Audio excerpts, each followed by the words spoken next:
අකුසල් කියන්නේ මොනවද කියලා අඳුන ගන්න බලන්න. අකුසල් ගැන දැනගන්න. ඒ අකුසල් අඳුර ගන්නත් ඕන. අකුසල් ගැන දැනගන්නේ ධර්මයේ ඉගෙන ගැනීමෙන්. ධර්මයේ පිළිගැනීමෙන් අකුසල් ගැන ඉතා හොඳින් දන්නා බව ඇති වෙනවා. අකුසල් ගැන සාමාන්‍ය දැනුම ධර්මයේ ඇසීමෙන් ලැබෙනවා. ධර්මයේ පිළිගැනීමෙන් ශ්‍රද්ධාවෙන් ධර්මයේ පිළිගැනීමෙන් අකුසලයේ ගැන දන්නා බව හොඳින් ඇති වෙනවා. ධර්මයේ පිළි නොගන්නා කෙනාට අකුසල් ගැන දන්නා බවක් නැහැ. ශ්‍රද්ධාව දියුණු වෙනකොට අකුසල් ගැන දන්නා බව ඇති වෙනවා. අකුසල් ගැන දන්නා බව නිසා ශ්‍රද්ධාව ඇති වෙනවා. ශ්‍රද්ධාව නිසා අකුසල් ගැන දන්නා බව ඇති වෙනවා. උතර යමෙක් තුළ ශ්‍රද්ධාව දුර්වලයි නම් ධර්මයේ පිළිගැනීම දුර්වලයි නම් අකුසල් ගැන දන්නා බවක් නැහැ. ඒ අකුසල් ගැන ඉගෙන ගන්නේ ධර්මයේ ඇසීමෙන්. ඉගෙන ගන්න පුළුවන්. ඒ ඉගෙන ගන්නා බව ඉගෙනගත් දේ ගැන දැනුම් තේරුම් ඇති බවක්, දන්නා බවක් තියෙනවා. අකුසල් ගැන දන්නා බවක්, අකුසල් ගැන දන්න බව කියන්නේ ධර්මයේ සිටේ පිහිටීමක්. ධර්මයට පිවිසෙන්න ආරම්භයක්. ධර්මයේ පිහිටන්න ආරම්භයක්. මොකද්ද? ධර්මයේ දන්නා බව. අකුසල් ගැන දන්නා බව කියන්නේ ධර්මයේ ගැන දන්නා බව තමයි. ඒතර මේ දෙක මේ අකුසල් ගැන ධර්මයේ දන්න බව එහෙත් අකුසල් දන්නා බව ඒක අපි තේරුම් ගන්න ඕන. මොකද්ද මේ කියලා? ඉගෙනගෙන තිබීම. ඉගෙන ගන්නවා කියන එක සහ දන්නා බව මේ කියන දෙක මේ හාත්පසින් වෙනස්. ඉගෙන ගන්නවා කියවහම එහි තියෙන අර්ථය හරි පටු මතු පිටින් තියෙන එකක්. දන්නා බව කියන එක ධර්මයේ දන්නා බව කියන එක මතු පිටින් තියෙන පටු අර්ථයක් නෙවෙයි. එතන ගැඹුරක් තියෙන, පළලක් තියෙන, පුළුල් අර්ථයක් තියෙන පදයක්. දැන් ඉගෙන ගන්නවා කිව්වහම ඉගෙන ගන්නවා කියලා කිව්වහම එතන පොතපත බලලා පාඩම් කරලා අපි සාමාන්‍ය විෂය ඉගෙන ගන්නා දේ. ඒක හරිම සරල, ඊටාම සරල දෙයක්. ඒක හරියට වතුර බීලා බඩ පුරව ගන්නවා වගේ දෙයක්. ඊටා කුසගිනි කෙනෙකුට වතුර ටික බීම බඩ පිරෙනවා. ඒ වගේ එකක් තමයි මේ සාමාන්‍ය ඉගෙන ගන්නවා කියන ස්වභාවයට ධර්මයේ ගැන දන්නා බව. පැහැදිලි. වතුර ටිකක් බීලා බඩ පිරෙනවා කිව්වහම එයින් බල සම්පන්න බවක් ඇති වෙනවද? ජව සම්පන්න බවක්. එහෙම ඉන්නේ නේද? ඇති වෙයි ඊටාම සුළු. පවතින සැබෑ දෙයක් කරන්න පුළුවන් බලයක්, ජවයක්, පවත්නා බලයක්, පවත්නා ජවයක් එහෙම ඇති වෙන්නේ නැහැ. ඒ වගේ මේ ධර්මයේ ඉගෙන ගන්නවා කියන වචනය එහෙම නැත්නම් ඉගෙන ගන්නවා කියන අර්ථය සාමාන්‍ය විෂය ඉගෙන ගන්නවා කියන අර්ථයෙන් ධර්මයේ දැනගෙන තිබීම මදි. ධර්මයේම දැක්වෙන අර්ථයෙන් ධර්මයේ ගැන දන්නා බවක් තියෙනවා. ධර්මයේ දන්නවා කියවහම මිනිස්සෙකුට ඒයින් යම් ජවයක් හට ගන්නවා. බලයක් හට ගන්නවා. නැගී සිටීමක් හට ගන්නවා. යම් පෙර නොතිබූ ජවයක්, පෙර නොතිබූ බලයක්, පෙර නොතිබූ ධර්මයක් සිතේ හට ගන්නවා. සාමාන්‍ය දේ ඉගෙන ගත්තාම එහෙම හයියක් එහෙම බලයක් එන්නේ නැහැ. ධර්මයෙන් ලැබෙන ආකාරය බල. ධර්මයේ දැනගත්තාම ධර්මයේ ඉගෙන ගන්නවයි දැනගන්නවයි කොහොම තවදුරටත් තේරුම් ගන්න. සාමාන්‍ය විෂය ඉගෙන ගන්නවාගේ ධර්මයේ ඉගෙන ගත්තාම ඉගෙන ගන්නවා කියලා හිතපුවාම නැත්නම් ඒ විදිහට සිද්ධ වුණාම ඔහුට කිසිම ජවයක් බලයක් ඇති වෙන්නේ නැහැ. එහෙම නැත්නම් ධර්මයේ ඉගෙන සාමාන්‍ය විෂය ඉගෙන ගන්නවා වගේ ධර්මයේ ඉගෙන ගන්නවා කියලා හිතපුවාම මේ මට්ටමටපත් වෙන කෙනාට ධර්මයේ සම්බන්ධ අභිවෘද්ධියකට ඇති වෙන්නේ නැහැ. ඉදිරියට යෑම පිණිස හැකියාවක් ඇති වෙන්නේ නැහැ. නම් පොත් පාඩම් කළ විභාගයක් පාස් කළ පමණින් ඔහු නිර්මාණය කරන කෙනෙක්, නිර්මාපකයෙක්, එහෙම නැත්නම් අලුත් දෙයක් හදන කෙනෙක්, වෘත්තිකයෙක් වෙන්නේ නැහැ හැමෝම. පොත පාඩම් විභාග පාස් වෙනවා.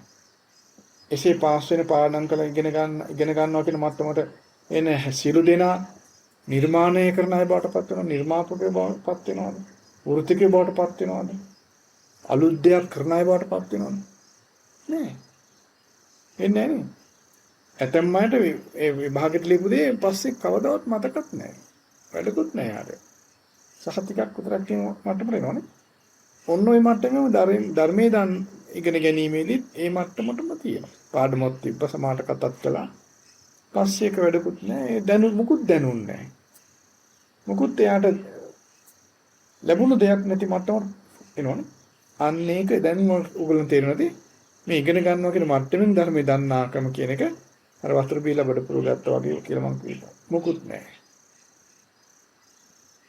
දැන් ඔබට තේරෙන්න ඕන ධර්මයේ දන්නා බව කියන එක ලොකු අර්ථයක් තියෙනවා. ගැඹුරක් පල්ලක් දිගක් පල්ලක් තියෙන පුළුල් අර්ථයක් තියෙන දෙයක් සාමාන්‍ය ඉගෙන ගන්නවා කියන අර්ථයට වඩා ගොඩාක් පුළුල් අර්ථයක්. ඉගෙන ගන්නවා කියන සිද්ධියට පාත්‍ර වෙච්ච හැමෝටම ජවයක් නෑ. ඉගෙන ගන්නවා කියන දේ අත්කරගත්ත අය ඉන්නවනේ ලෝකේ. යමක් ඉගෙන ගන්නවා කියලා දෙයට සම්බන්ධ වෙච්ච අය ඉන්නවනේ. විභාග පාස් කළා නේද? එසේ ඉගෙන ගත්තා වූ හැමෝම ජව සම්පන්න, බල සම්පන්න, කාර්යශූර, ක්‍රියාශීලී අලුත් යමක් කරන ජීවිතේ බැබලීමටපත් වෙන අය වෙනවද ඔක්කොම? නේද? නමුත් ධර්මයේ සම්බන්ධයෙන් ධර්මයේ දන්නා බවටපත් වෙනවා කිව්වහම ධර්මයේ දන්නා සියල්ල. ධර්මයේ දන්නේ යමෙක්ද සියලු දෙනා ජව සම්පන්න බවටපත් වෙනවා, බල සම්පන්න බවටපත් වෙනවා, ක්‍රියාශූරත්වයටපත් වෙනවා. ජීවිතේ නැගී සිටීමටපත් වෙනවා. අලුත් බවටපත් වෙනවා, නොපිරිහෙන බවටපත් වෙනවා. ධර්මයේ සම්බන්ධයෙන් ඉදිරි පියවරට යෑමට සුදුසු බවටපත් වෙනවා. ඒකාන්තයෙන් ඉදිරියට යනවා. හරිද? මේ ධර්මයේ දන්නා බව කියන්නේ ගොඩාක් අර්ථවත්. අපිට වචන කියන විග්‍රහ කරන අපිට තේරෙන්නේ නැති උනත් ඒක තේරුම් ගත යුතු අර්ථයක් එහි තියෙනවා. අවබෝධ කරගත දෙයක් දැන් තියෙනවා. ඒක අවබෝධ කරවන්නයි මම මේ ගොඩක් කිව්වේ. දැන් තේරෙනවද? ධර්මයේ දන්නා බව කියන එක ඉතා පුළුල් අර්ථයක් තියෙන දෙයක්. එයින් සිදුවෙන දේ තමයි ජව සම්පන්න මිනිසෙක්, බල සම්පන්න මිනිසෙක්, ක්‍රියාශූර මිනිසෙක්, අලුත් මිනිසෙක්, ජීවිතයේ දෙස හොඳින් බලන්න පුළුවන් මිනිසෙක්, යථාර්ථය තේරුම් ගන්න පුළුවන් මිනිසෙක් බිහි වෙනවා. නොපිරිහෙන මිනිසෙක් බිහි වෙනවා. නමුත් සාමාන්‍ය විදිහට ඉගෙන ගන්නවා කියන ස්වභාවයෙන් මත විතරක් ධර්මයේ දැනගෙන ඉන්න කෙනා එහෙම නෑ. එයා නිකන් සාමාන්‍ය ශක්තිය ඉගෙන ගත්තා වගේ හිටපු තැනමයි. එක තැන පල් වෙන වතුරක් වගේ. එක තැන පල් වෙන මඩ ගොඩක් වගේ. එක තැන කැකෑරෙන සුලියට අහුවෙච්ච දූවිල්ලක් වගේ. එක තැන සුලියට කැරගෙන රොඩු ගොඩක් වගේ. සුලියට අහුනාම කලින් තිබුණ නෙමෙයි වෙනස්. නමුත් රොඩුමයි, කුණුමයි, දූවිලිමයි. සුලියට කරන වෙන එකක් වගේ වුණාට අර රොඩු ටික අර කුණු ටිකමයි. අලුත් වෙලා නැහැ. අලුත් දෙයක් හැදෙන්නේ. නමුත් ධර්මයේ දන්නා බව කියන ධර්මෙහි පෙන්වන අර්ථයෙන් ධර්මයේ දන්නා බව කියන එක ඊටාම පුළුල් අර්ථයක් තියෙන දෙයක්. එයින් සිදුවෙන දේ තමයි මිනිස්සෙක් අලුත් වෙනවා. ජවයක් හට ගන්නවා. බලයක් හට ගන්නවා. ප්‍රබෝධයක් හට ගන්නවා. යමක් සොයන්න පටන් ගන්න කෙනෙක් බවට පත් වෙනවා. දැන් සාමාන්‍ය අධ්‍යාපනය ලැබලා ඉගෙන ගන්නවා කියන කට්ටිය යමක් සොයන්න අලුත් මිනිස්සු හැදෙනවද? නෑ. නිකම්ම ඈලි මෑලි තියෙන ඇතම් විට මහා අලස කම්මැලි අර බඩට මේ එහෙම නැත්තම් මේ කටට මොන හරි ලැබෙනකන් කටට කැම ටිකක් දෙනකන් කටයම් බලන් ඉන්නා වගේ අයනේ හැදෙන්නේ. නේ? නේද? අපි මෙහිමයි අපි ඉගෙන ගත්ත කට අපට සලකපල්ලා කියලා Taman හොවා දැක්කමින් මුකුත්ම නැති නිකම් කිසි හැකියාවක් නැති අය කී දහක් බිහි වෙනවද නේ? ධර්මයේදීත් එහෙම තමයි. ධර්මයේ නිකන් ඉගෙන ගන්නවා කියන මට්ටම විතර කියන යනකොට ඒ වගේමයි. අලුත් මිනිස්සු හැදෙන්නේ මත් වෙච්ච අය ක්‍රියාශීලී නැති අය ජීවිතේ වෙනස් කරන්න පුරුදු නොවෙන නිකන් ආය ටිකක් තමයි හැදෙන්නේ. නමුත් ධර්මයේ දන්නවා කියන මට්ටම ධර්මයේ දන්නා බව කියන ස්වභාවය යමෙක් තුළ ඇති වුණොත් ඔහු ජව සම්පන්නයි. ඔහු බල සම්පන්නයි. ඔහු කාර්යශූරයි. ඔහු ක්‍රියාශීලී. ජීවිතයේ දෙස ඉතා හොඳින් බලන්න, විමසා බලන්න. ජීවිතේ බී බලන්න. ජීවිතේ විනිවිද තෝර බේර ගන්න. ඔහු උත්සාහ කරන කෙනෙක්. ඔහු නොපිරිහෙන මට්ටමකටපත් වෙන කෙනෙක්. ධර්මෙහි ගැඹුරට යන්න ඔහු සූදානම් කෙනෙක්. ධර්මෙහි බැස ගැනීම පිණිස ඔහු සූදානම්. නිකම් හිතට වෙන්නේ නැහැ නේද? ඒ සඳහා ජවයේ බලයේ කාර්යශීලීත්වයේ ක්‍රියාශීලී බව, අලසකම නැති බව නේද? අවදිමත් බව තියෙන්න ඕන. විමසා බැලීමේ හැකියාව තියෙන්න ඕන. අවදිමත් මිනිසෙක් වෙන්න ඕන. අවදිින් නැත්තම් ඔහුට විමසලා බලන්න බෑ මොකද මේ වෙන්නේ කියලා. නේ? ධර්මයේ දන්නා බව කියන එක විමසන්න පුළුවන් අවදිමත් මිනිසෙක් හැදෙනවා. අවදි වෙන්නේ ඇස ඇරුණාම නේ. එයාට ලෝකේ බලන්න ජීවිතේ බලන්න වටපිටාව බලන්න දහම් ඇස ඇරෙනවා. දහම් ඇස පෑදෙනවා ධර්මයේ දන්නා බව කියන එක. ඒතර ඔහු මේ දහම් ඇසෙන් ඒ අවදිමත් භාවයෙන් ලෝකේ දකින්න පුළුවන් ස්වභාවයෙන් විමසා බලන්න ඔහු සමර්ථ වෙනවා. එසේ විමසා බැලීම් පිසෝට ජවයේ බලේ අලස නැති බව, කාර්යශූරී බව, පටන්ගත් වීරිය, අත්නහරන වීරිය මේ ආදී ගොඩාක් සිත ශක්තිමත් කරන දේවල් ඔහුට ලැබෙනවා. ධර්මයේ දන්නා බව කියන්නේ හිස් දෙයක්, හුදකලා දෙයක්, නිකම්ම නිකන් වචන මාත්‍රයක් නෙවෙයි.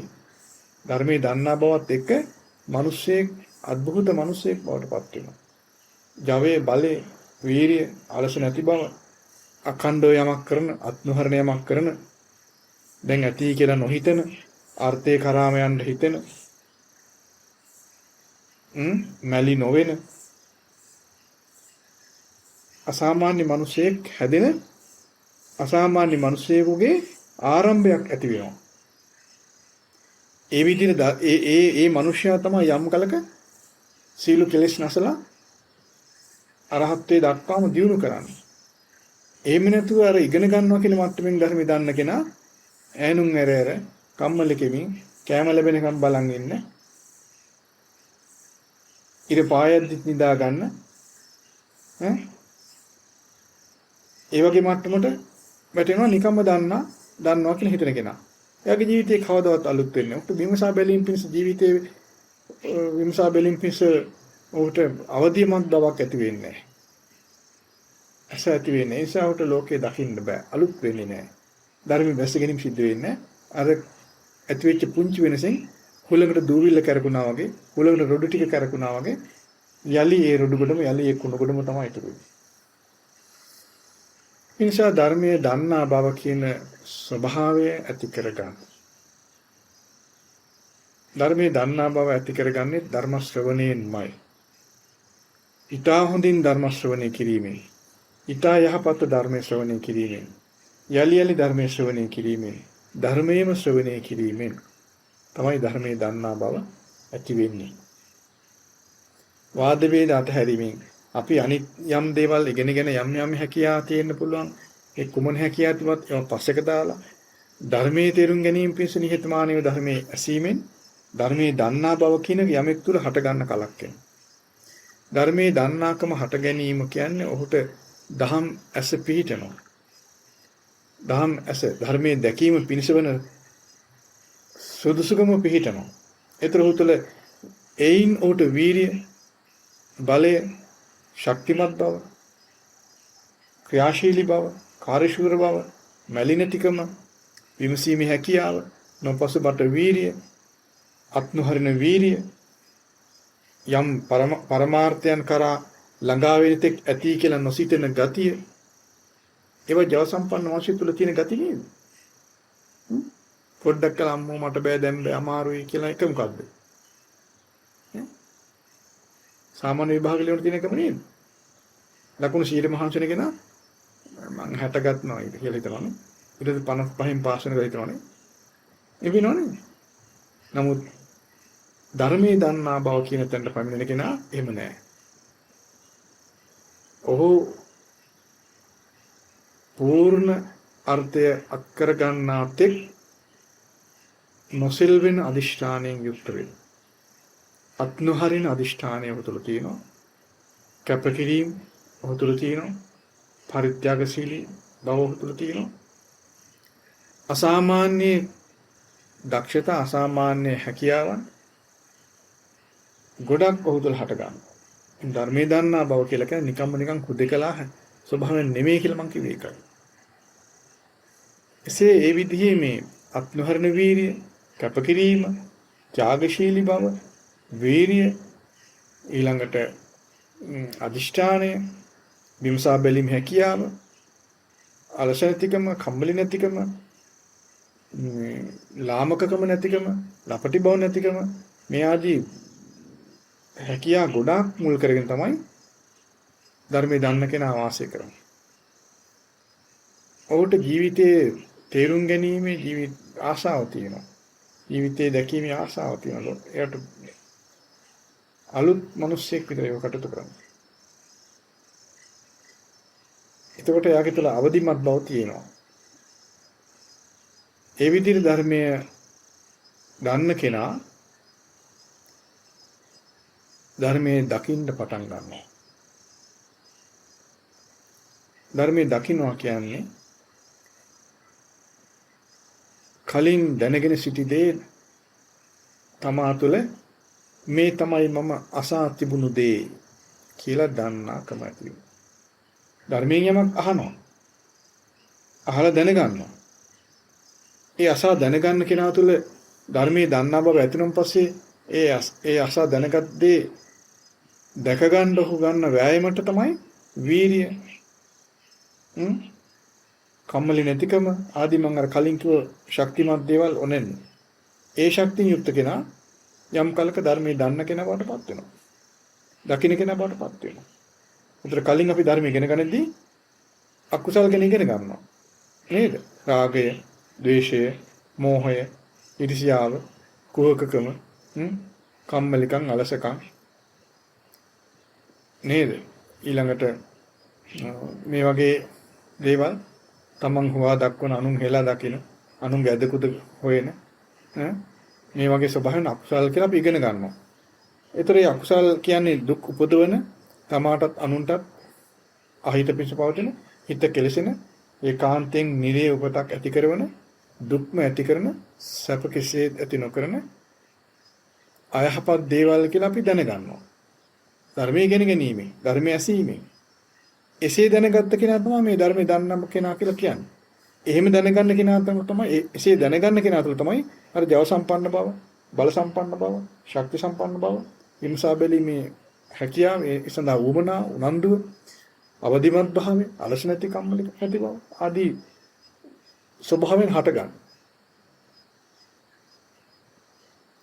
ඒ ගුණයන් ඒ ස්වභාවයන් ආධාර වෙනවා අර අසා දැනගත් දේ දකින්න.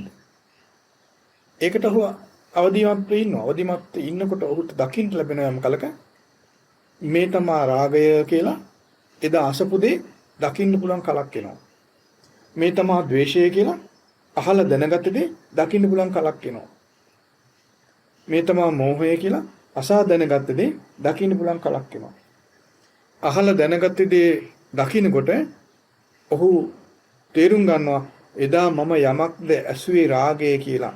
ඒ තමයි මේ කියලා ඔහු දැක ගන්නවා. තේරුම් ගන්නවා. අවබෝධ කර ගන්නවා. ද්වේෂය ගැන දැනගත්ත කෙනා යම් කලකදී ඒක දකිනවා. ඒතර ඔහු තේරුම් ගන්නවා එදා මම යම් කලකද ද්වේෂය කියලා යම් ධර්මයක් ගැන ඇසුවේ දැනගත්තේ ඒ දැනගත්ත දේ තමයි මේ කියලා දැක ගන්න කලක් වෙනවා. මෝහය, ඊර්ෂ්‍යාව, කුහකකම, කපටිකම, සතකපට භාවය, මානය, ආඩම්බරය, තමන් හොවා දක්වමින් අනුන් හෙලා දක්වන බව මේ ආදී নানা ප්‍රකාර වූ අකුසල් ගැන අපි අහලා දැනගන්නවා.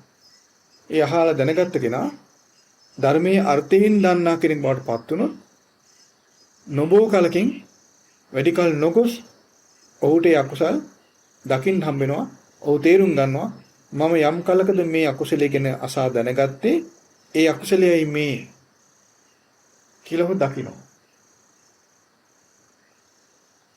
ඒක හැබැයි අපි තේරුම් ගන්න ඕනේ ලෝකේ කොහෙවත් ඒක දකින්න බාහිරින් දකින්න බෑ. තමන් තුළ තමයි දකින්න. ධර්මයේ දන්න බව කියන කෙනා ධර්මයේ දන්නවා ධර්මයේ දන්නවා කියන ස්වභාවයට පත් වුණ කෙනා අවදිමත් භාවයෙන් ඉන්නකො ඒකයි මම. අවදිමත් භාවයෙන් විමසා බලන්න පුළුවන් වෙලා ඉන්නවා. මේක තේරුම් ගන්න සූදානම්ෙන් ඉන්නවා. අලස නැති කම්මල නැති ස්වභාවයෙන් ඉන්නවා.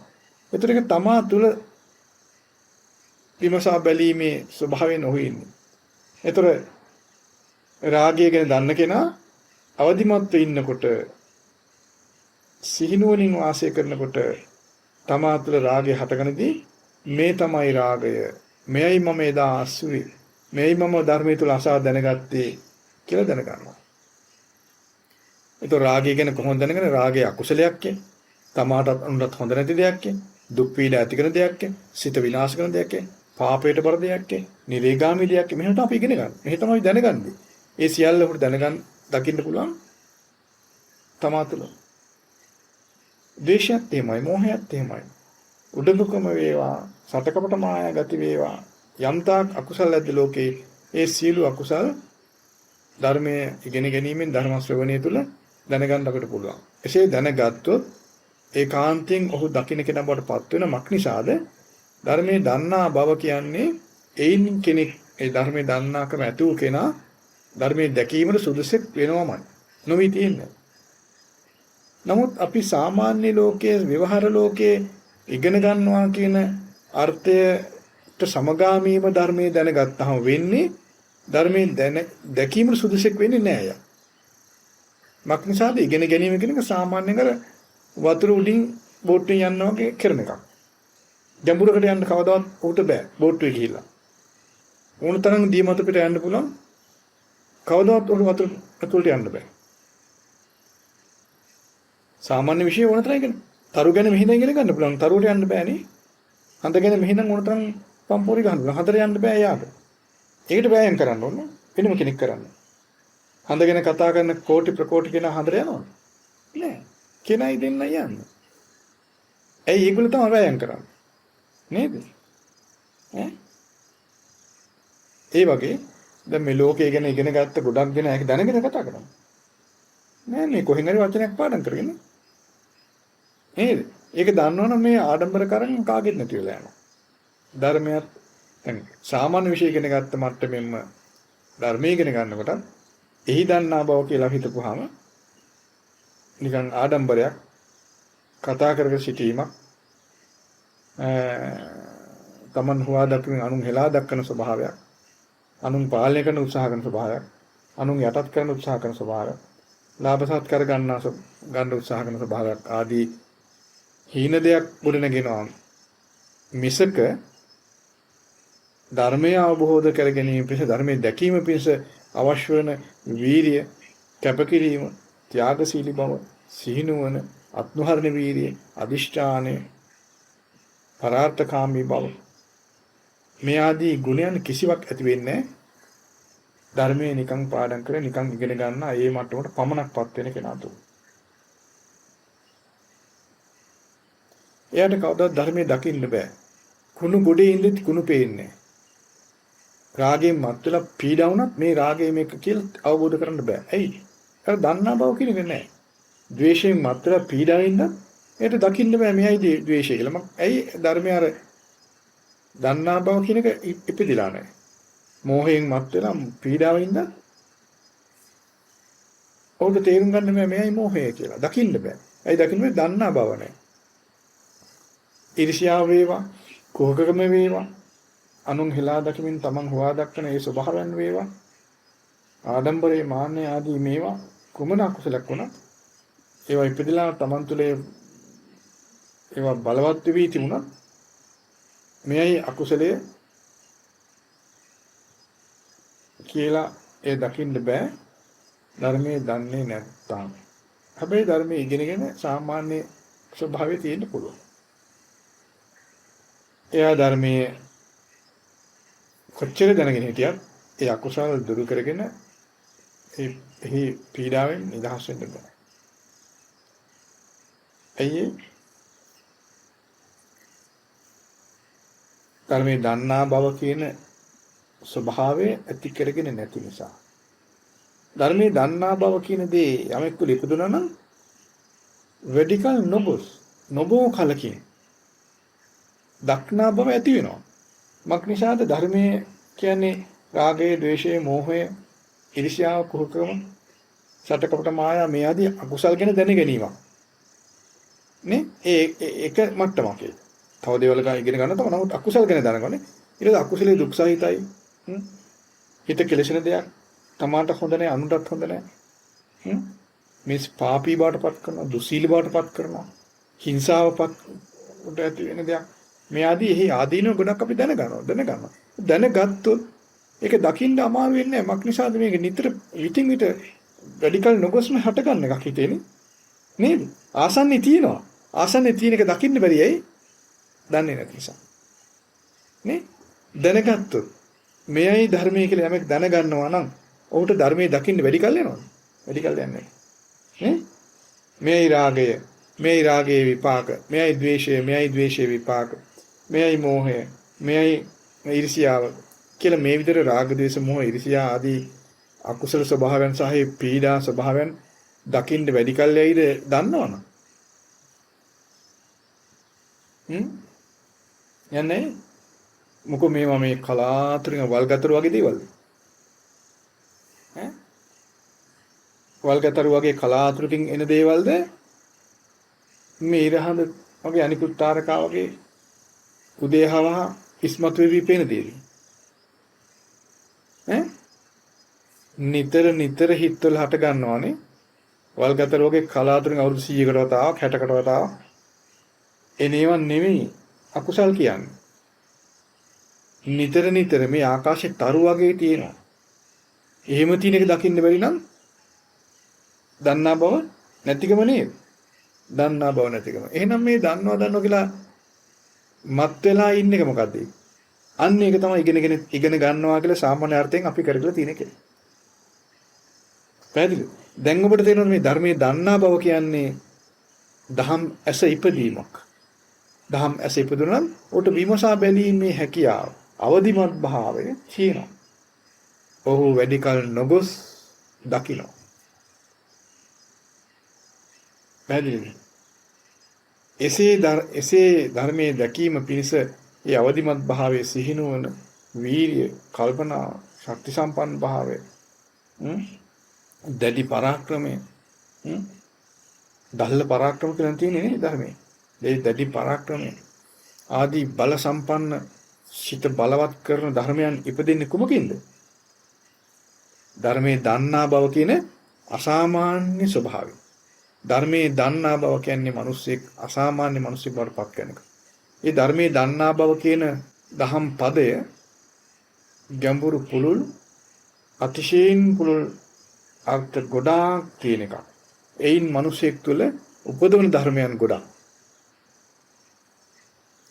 ධර්මයේ දන්නා බව යමෙක් තුළ හටගද්ද ඔහු ඒකාන්තයෙන් මෙලවදී හෝ වේවා පරලොවදී අරහත්ත්වයට දක්වා හිතන් පිරිණිවීම දක්වා යනවාමයි. ධර්මයේ දන්නා බව ඇතු යමෙක් ඇද්ද ඔහු මෙලවදී ධර්මයේ දකින්නමයි ඔහු පරලොව දක්වා යන්නේ. ධර්මයේ දැකීම පිස පරලොව දක්වා යන්නේ නැහැ. මෙලවදී දකින්න. ඒ නිසා ධර්මයේ දැනගන්න ධර්මයේ දන්න අය බවට පත් වෙන්න. ධර්මයේ දන්න අය බවට පත් වීම පිණිස කළ යුතු දේ තමයි යලි පිරිසුදු බුද්ධ වචනය ශ්‍රවණය කිරීම. ආර්ය සත්‍ය ප්‍රකාශිත ධර්මයේ යලි අහන්න ඕනේ. Taman තුල තියෙන යම් හැකියාවක් ඇද්ද යම් සුදුසුකමක් ඇද්ද එයින් තමා තුල උද්දාමය ඇති කරගන්න එපා. හීනමාන ඇති කරනත මම පොඩි මම ලොකුයි කියලා උස් පහත්කම් ඇති කරගන්න එපා.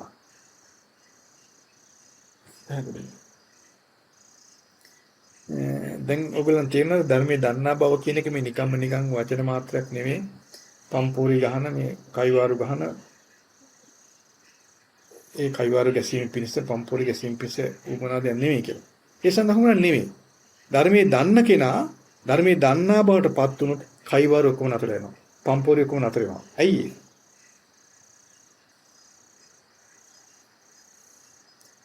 ධර්මයේ දන්නා බව නැතු ධර්මයේ නිකන් සාමාන්‍ය විවහාර ඉගෙන ගන්නවා කියන ඉගෙන ගන්න මට්ටමින් දන්නාකම ඇතුනොත් ඌට පම්පෝරි ගහන ලොකුකම් කතා කරන දැනුම් තේරුම් තියෙන කෙනෙක් විදිහට පෙනී සිටින විග්‍රහ කරන අනිත් අයට කරුණු කතා කර ඉන්න කාලේ නාස්ති කරගන්න කෙනෙක් බවට පත් වෙනවා.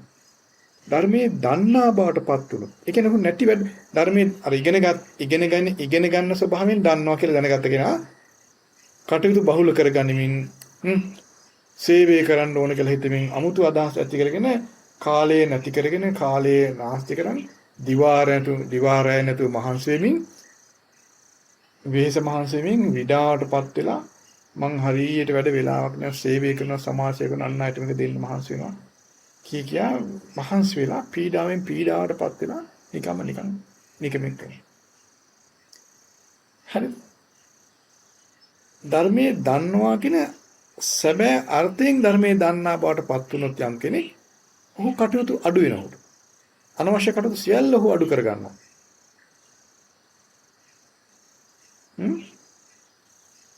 ඔහු විවේකී අනවශ්‍ය කටයුතු සියල්ල අතහැරලා කටයුතු අඩු තමා සමග එකට වාසය කරන අයගේ සුව පහසු පිණිස පමණක් වන භාග්‍යවතුන් වහන්සේ පෙන්වූ වතපිළිවෙතෙහි සතුට වෙමින් කරන හුදකලා වාසයේ ප්‍රිය කරන කෙනෙක් බවට පත් වෙනවා. අනවශ්‍ය කියලා හිතන අනවශ්‍ය කටයුතු සියල්ල ඔහුගෙන් අත්හැරිලා යනවා. බලන්න ධර්මයේ දන්නා බව තුළ මිනිසෙක් වෙනස් වෙන්නේ. ඔහු තුළ තියුණු විමසා බැලීමක් තියෙනවා. අර දක්ෂ සොල්දාදුවා සතුරගේ අදවියට ආවන් පස්සේ ඔහු අනවශ්‍ය වැඩ ඔක්කොම අතාරිනවා. විනෝද වීම වේවා සියල්ල අතහැරලා ඔහු යමක් බලාපොරොත්තුෙන් ඉන්නවා. ඒතර ඔහු නිකන් හිටියත් අන් සියලු දේ අතහැරලා ඉන්නේ. මොකද්ද බලාපොරොත්තු වෙන්නේ? සතුරා කොහෙද සතුරා දකින්නකම් ඔහු බලන් ඉන්නේ නේ සතුරා දකින්න ඔහු බලන් ඉන්නේ සතුරා දකින්න බලන් ඉන්න කෙනා අනවශ්‍ය වැඩ කරගෙන ඉන්නවද පුළුවන්ද නෑ සතුරා ගැන දන්න කෙනා සතුරා ගැන දන්න සොල්දාදුවා අනිත් සීල කටයුතු අතාරිනවනේ සීල කටයුතු අනෙක් සීල කටයුතු අතහැරීම ස්වභාවයක්ද බලෙන් වෙන එකද ස්වභාවයෙන් වෙනවා. ධර්මය කියන්නේ ඒකයි. බලහත්කාරයෙන් නීති දාලා වේවැල අරගෙන ධන ගස්සලා කටපාඩම් කරගෙන නා පාඩම් ගන්නවා දැන් කියපන් කියනවා. එහෙම නෑ. බෙල් එක ගහලා වැඩි කරනවා. පොත් පොත්වල මාක් කරනවා. මේ වන්දනවල කියලා මාක් කරනවා. පාඩම් ගන්නවා. සටහන් පොත් බලනවා. එහෙම නෑ. එහෙමනම් අර පටන් ගත් වීර්යය ඒ වගේ දේවල් තියෙනවා නම් ඒවා ඕනේ නෑ නේද? ඈ ඈ දැන් තේරුණාද මම කියන්නේ? එතකොට ධර්මයේ දන්නා බවට පත් වූ කෙනා සතුරා ගැන දැනගත් සොල්දාදුවා වගේ. ඔහු තුලින් අන් සියලු කටයුතු අත්හැරෙනවා. ඔහු එක් කටයුත්තක් පිණිස අවදිමත්ව සිටිනවා. එක් අපේක්ෂාවකින් අවදිමත්ව ඉන්න කෙනෙක්. අවදිමත්ව නිකන් ඉන්න බෑ. වීරිය, අත්නුහරණ වීරිය, ත්‍යාගය, විමසීම ආදී ඒ ඔක්කොම තියෙන කෙනා තමයි කෙනෙක් ඉන්නේ. නේද? අලස නැති බව, කම්මැලි නැති බව, දැන් ඇති කියලා හිතේ නැතිකම. ආදී ගුණයන් ගොඩක් තියෙනවා. ඔය වගේ තමයි ධර්මයේ දන්නවා කියන ස්වභාවය ඇතුණු කෙනා. ඔහු බල සම්පන්නයි, ජව සම්පන්නයි. ඔහු සූදානමින් ඉන්නවා. මොකටද? දැනගත් දේ දැකීම පිණිස සිහින් නුවණින් වීරියෙන් අත්නහන්න වීරියෙන් විමසා බැලීමෙන් දැඩි වීරියෙන් දල්ල පරාක්‍රමයෙන් යුක්තව වාසය කරනවා. වැඩි කල නොගොස් ඔහු දැනගත දේ දකිනවා. මක් නිසාද? ඒ දැනගත දේ හරි සුලභයි. විරල දේ නෙවෙයි. රාගය හිතක සුලභ දෙයක්. ද්වේෂය සුලභයි. වල්ගතරු වගේ නෙවෙයි. මෝහය, ඉරිසියාව, කුහකකම, උද්ධච්චය, මාන්නය, දැඩි බව, මුරණ්ඩු බව, ඉච්ඡාව මේවා හිතක අහසේ තරු වගේ තියෙනවා. ඇස තියෙන කෙනාට ශනිකින් දකින්න පුළුවන්. ඇස නැති කෙනාට කවදාවත් දකින්න බෑ. ඒ නිසා ධර්මයේ දන්න බව කියන එකේ ඇති ධර්මයේ දන්නා බවට පැමිණෙන්න ඕන. ධර්මයේ දන්න බවට පැමිණීමෙන් අර සියලු අනවශ්‍ය දේවල් අත්හැරෙන්නේයි. සියලුම අනවශ්‍ය දේවල් අත්හැරිලා ධර්මයේ දැකීම පිණිස සූදානම් සිටින්නේ ඇයි? ඇයි විමසා බලන්න. ඔහු තුල අලුත් ධර්මයක් හට ගන්නවා. මොකක්ද ඒ ධර්මය? විමසා බැලීමේ කලින් හටගත් එකක්. ඒ විමසා බැලීම ඔහු පවත් ගන්නවා.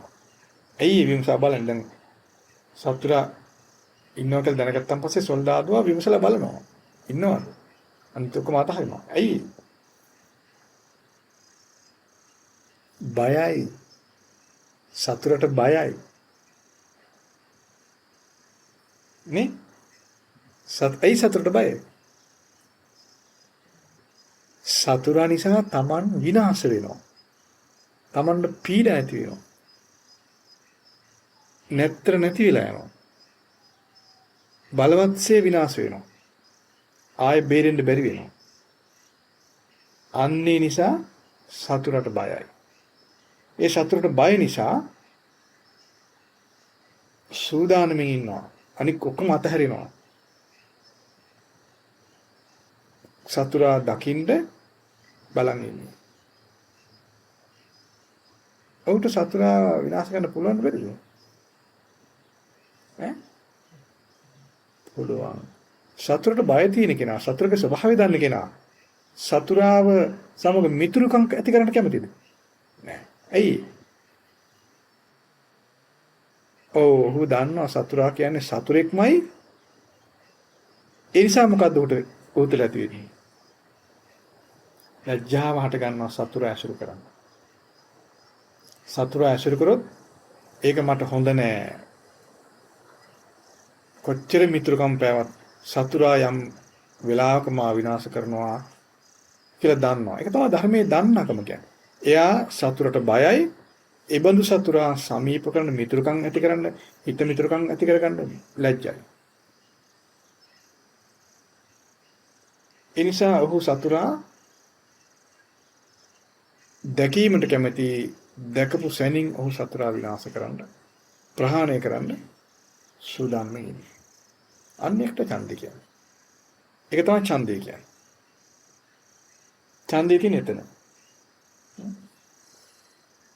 එහෙම නැති කෙනා සතුරා ගැන දන්නේ නැති කෙනා සතුරා ගැන බය නැති කෙනා සතුරා ඇසුරට බය ලැජ්ජා නැහැ. ਉਹ සතුරාගේ චාටු බසට රැවටෙනවා.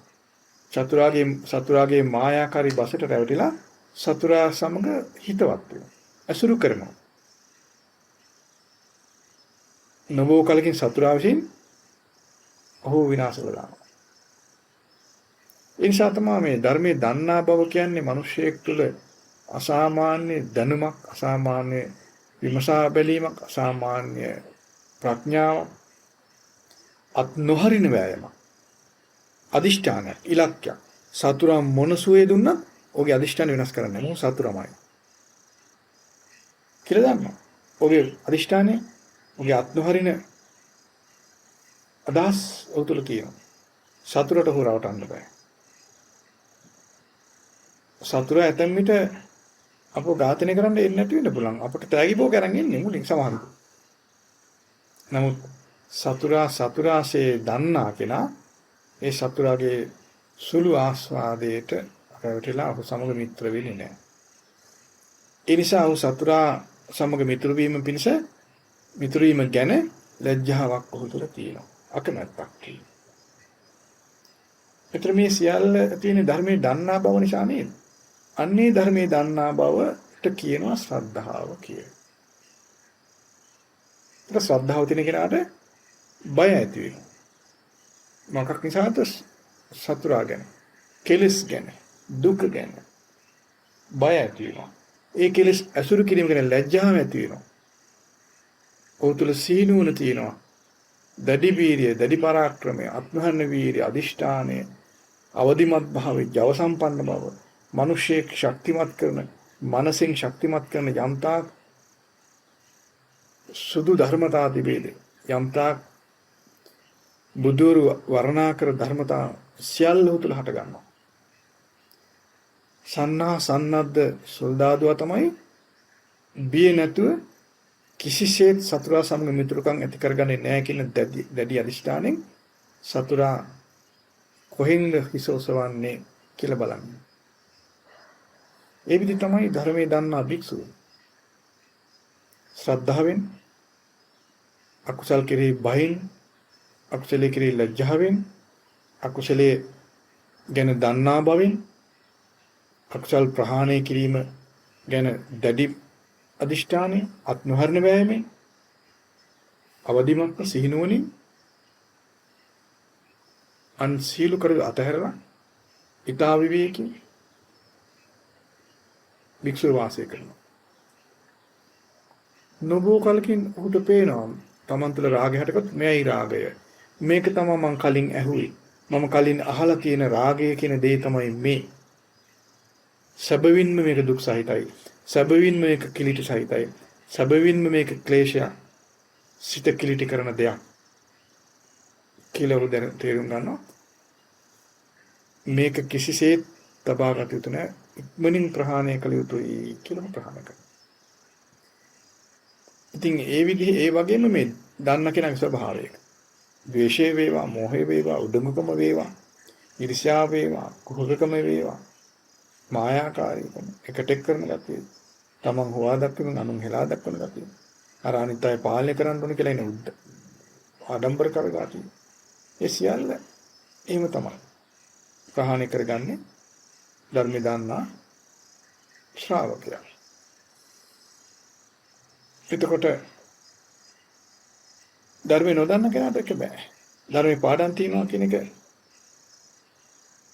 අපිට මදි නේද? ධර්මයේ දන්නා බව කියන එක හිතුවට වඩා ගොඩාක් අර්ථවත් නේද?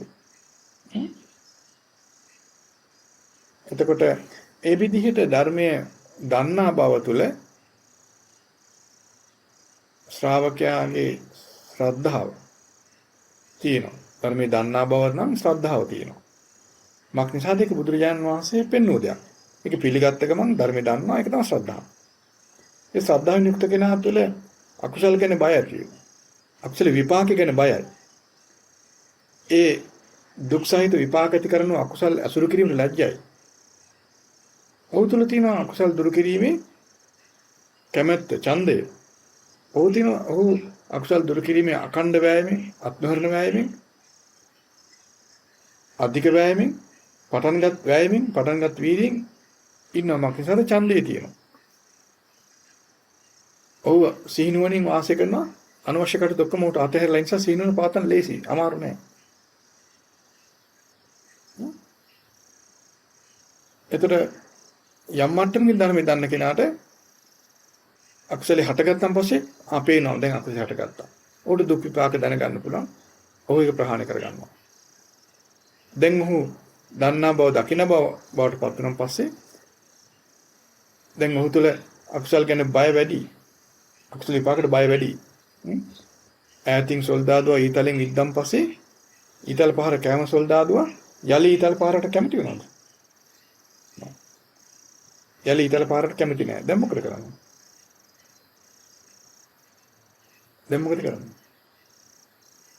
ඊතල පහර කාලත් හානියටපත් නොවුණු සොල්දාදුවා යලි ඊතල පහර කන්න කැමතිද? දැන් කලින් තින් ඉගෙන ගන්නකොට පුහුණුවේදී කියනවා ඊතලයේ මෙහෙමයි වදී තල වැදුනොත් අමාරුයි, තුවාල වෙයි, පීඩයි. ඒකේ අදිනෝ කියනවා. දැනගන්නවා. දැනගෙන ඇවිදින් ඉන්නවා. පොඩි අර හරියට දන්නේ නැති නිසා, දන්නා බව හොඳින් ඇති නොවුන නිසා පොඩි ප්‍රමාද දෝෂකින් ඊතලයක් ඇවිල්ලා වදිනවා. වාසනාවකට බලවත් හානි වෙන්නේ නැතුව බේරෙනවා. දැන් ඔහුට තවදුරටත් ඊතලේ ගැන නොදන්නාකමක් තියනවද? දකින්න බවක් තියනවද? දැන් ඔහුට දැනගන්න දකින්න පුළුවන් නේ. දැනුත් දන්නේ නැත්නම් දකින්න ආයෙ දකින්න හම්බෙන්නේ නැහැ. නමුත් යම් මිදකින් ධර්මයේ දන්න කෙනා රාගයෙන් වේවා, ද්වේෂයෙන් වේවා, මෝහයෙන් වේවා බැටයක් කෑවොත් පීඩා විඳොත් ඔහුට දැන් තේරෙන්න ඕන. රාගයේ භයානකයි, දුක් සහිතයි, කෙලෙසන සහිතයි, කෙලෙස් සහිතයි, කිලිරි සහිතයි, දුක් විපාක සහිතයි, අතිශයින් දුක් විපාක සහිතයි, නිරේගාමී දෙයක්මයි කියලා අපට තේරෙනවා. ඒ විදිහට දකින්න කෙනා, දකින්න කෙනා යලි එබඳු පීඩාවට පත් වෙන කැමතිද? අර සොල්දාදුවට පුංචි ප්‍රමාදයකින් ඊතලිය ඇවිල්ලා වැදුනොත් එයින් ඔහු බේරිලා පීඩාවට පත් වෙනවොත් බේරෙනවා. දැන් එබඳු සොල්දාදුවා ගේ ස්වභාවය මොකද්ද? ආයේ එබඳු දෙයක්, එබඳු ඊතලයක් නොයන විදිහට කටයුතු කරනවා. රාගයෙන් පීඩාව විඳලා මෙයයි රාගයේ පීඩාව කියලා දැනගත්ත කෙනා යලි රාගය දැන් උපන් එක ප්‍රහාණය කරනවා. නූපන් රාගේ නූපදවන්න උත්සාහ කරනවා. ඒ දන්නවා මේක ගින්න, පීඩාවක්, අප්‍රසන්න දෙයක්, හොඳ නැති දෙයක්, කෙලෙසයක්, කිලිටක් කියලා ඒ දැනුම හොටල බලවත් වෙනවා. දන්නා බව බලවත් වෙනවා. ධර්මයේ දන්නා බව බලවත් නම් නූපන් අකුසල් නූපදවන්ට ඔහු කැමති වෙනවා. ධර්මයේ දන්නා බව බලවත් වෙන්න නූපන් අකුසල් නූපදවන්ට කැමති වෙනවා. ඒතර ධර්මයේ දන්නා බව කියන්නේ ප්‍රඥාව, ශ්‍රද්ධාව. මේවායේ ඒ දෙකෙහි එකතුවක් කියලා දැන් තේරෙනවා. ධර්මයේ දන්නා බව නිකන් කටපාඩමක් හෝ කතා කර සිටීම ඒ වගේ දෙයකට පමණක් සීමා වෙන දෙයක්ද? ඒක ශ්‍රද්ධාව, ප්‍රඥාව කියන දේවල් එතන තියෙනවා. ඒ ධර්මයේ දන්නා බව බලවත් වෙන්න ප්‍රඥාව බලවත්. එහෙනම් මේ ප්‍රඥාව කියන්නේ මොකද්ද? මේ අකුසලයේ විපාකයේ කියලා ඔහු තුල වැටහීම තියෙනවා. එන අකුසල් සහයව විපාක හොඳින්ම දන්න කෙනා අකුසලයක් උපදින්ට නොදී ඉන්ට කැමති වෙනවා. මොකද අකුසලේ ඉතා දුක් සහිතයි, ඉතා බීජනකයි, කිසිසේත් ඉපදීම සුදුසු නෑ කියලා ඔන්න දැනුම ප්‍රඥාව තුළ තියෙනවා. එයා නූපන් අකුසල නූපදවන්න ඔහු තුළ කැමැත්ත තියෙනවා. පැහැදිලි. එහෙනම් ධර්මයේ දන්නා බව කියන එක අපි සාමාන්‍ය විෂය ඉගෙනගෙන මේ අපිට ඇතිලා තියෙන දැනුම හා කිසිසේත් සමාන වෙන්නේ නැහැ නේද? ඒකයි ඒ නිසා ඔයගොල්ලෝ ගොඩාක් ඉගෙන ගත්තා විදිහට ඒ ඉගෙනගත්ත දේයින් කිසිසේත් මත් වෙන්නේ නැතුව ඒ ආකාරයට ධර්ම ඉගෙන ගන්න බෑම නැත්තම්. ඔයගොල්ලෝ ඉගෙනගත්ත දේ අපි හැලු කරන්නේ නැහැ. ඒවත් අවශ්‍යයි. දැන් අපි සාමාන්‍ය විවාහ ලෝකේ ඉගෙන ගන්න ඕනනේ. ඒ විවාහ ලෝකේ ඉගෙන ගන්න ඕන සාමාන්‍ය බතක් මලක් හදා ගන්න, ඇඳුමක් හදා ගන්න, බේතක් ගන්න. ගමනක් බිමනක් යන්න. ඒ වගේ සාමාන්‍ය ජීවිතයේ කෝමනයි. නමුත් පිරිසුදු සිතක් ඇති කරගෙන දුක්ඛහිත ජීවිතයක් ඇති කරගන්න සාමාන්‍ය විවහාර දැනුමෙන් පුළුවන් කියලා ඔලුදුම ගන්න එපා. සාමාන්‍ය විවහාර ලෝකයේ ගැන දන්නා බව සාමාන්‍ය විෂය ගැන ඇති කරගෙන තියෙන දැනුම ඇති කරගෙන තිබීම ඒ විධික්‍රමයෙන් ධර්මයේ ගැන දන්නා බව ඇති කරගන්න බෑ. ඒ මට්ටම ධර්මයේ ගැන දන්නා බවෙන් ධර්මයේ ඉදිරි ගමනකට ධර්මයේ වෘද්ධියකට වැඩිවීමකට යන්නේ නැහැ.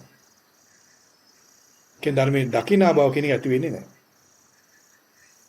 කටයුතු අඩු කරගෙන විවේක ජීවිතේට එන්නේ නැහැ. එහෙම එන්නේ නැහැ. එහෙම පුළුවන් කසෙන් ගහලා වේවැලෙන් ගහලා දැන් වැඩ කරන්න එපා කියලා හමුදාව තියන්න වගේ පුළුවන්. එහෙම කරලා කුසල අවබෝධ කර බෑනේ. නේද?